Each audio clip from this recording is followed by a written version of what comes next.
All right, we are on the state of Georgia versus Travis McMichael, Greg McMichael, and William Roddy Bryan, case number CR 2004-33. The matter was noticed for a motion for new trial.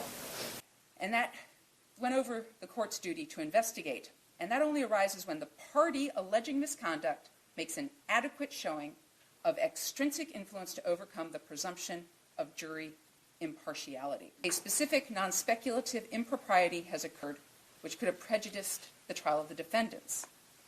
That is what they're required to show, non-speculative impropriety. A hearing is not held to afford a convicted defendant the opportunity to conduct a fishing expedition. That is right from the United States Supreme Court in the 1983 decision. It's a bit of an overstatement to say all 12 of them or 9 of them refused to talk to us. A few did, and some were just not available. We couldn't find them. 9 refused, 3 agreed, and spoke with Mr. Wilson. The state's, of course, first concern with that is that in approaching these 3 jurors, Mr. Wilson lied to them.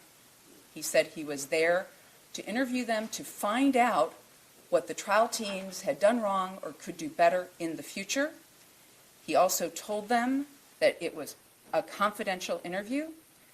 He recorded them without informing them, which is legal in the state of Georgia. We're not attempting to impeach the verdict. The second part of the rule provides a juror may testify on the question of whether extraneous prejudicial information was improperly brought to the juror's attention.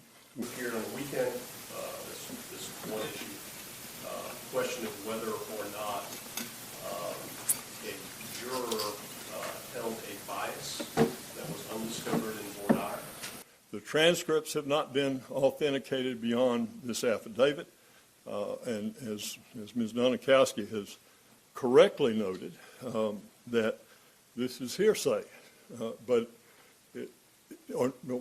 has not correctly. She has said it's hearsay, and it would be hearsay if we were submitting it under Rule 801 to prove that these jurors told us the truth.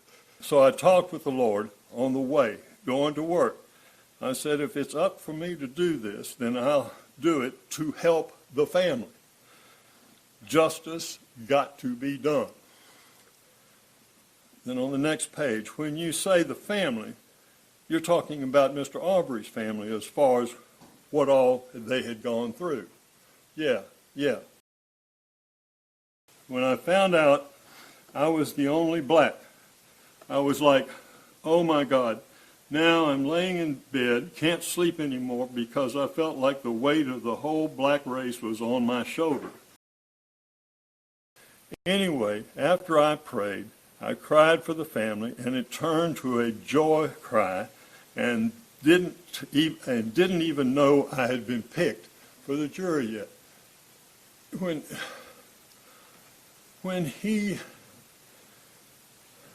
did not make these feelings known in response to the general voir dire question, have you formed or expressed any opinion?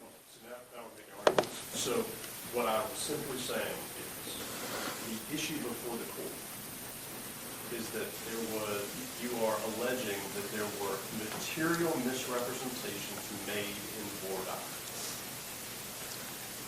Yes, Your Honor, it's a material misrepresentation in the form of not acknowledging his, because it's a general voir dire question posed to the entire panel.